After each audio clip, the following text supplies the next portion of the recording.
Dengan bismillah nama yang indah, tersambung lidah syairku dendang.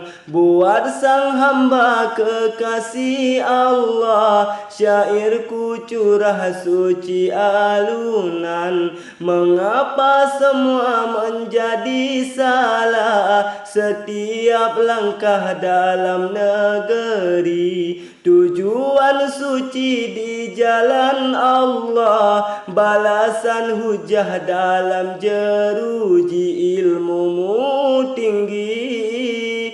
Dalam wilayah waris yang indah, Muhammad Nabi jadi panutan.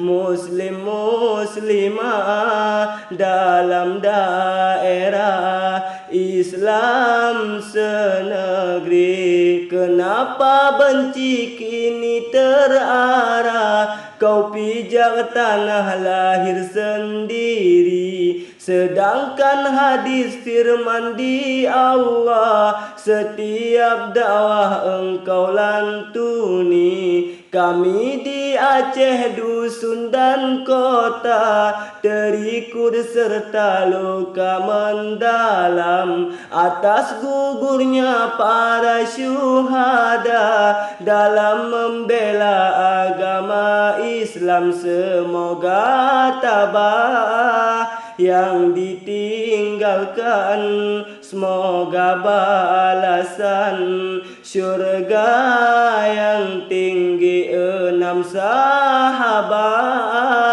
hormat terhidang, semoga tenang di alam sana.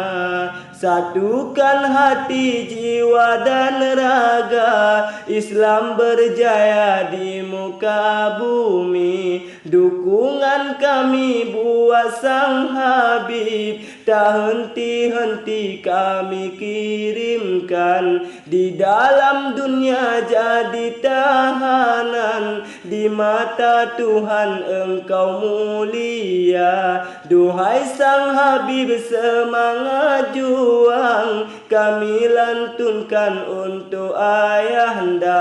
Alhamdulillah, puji terhidang kepada Tuhan yang maha tinggi. Berilah rahmat untuk imam kami, kuatkan hati dalam cobaan.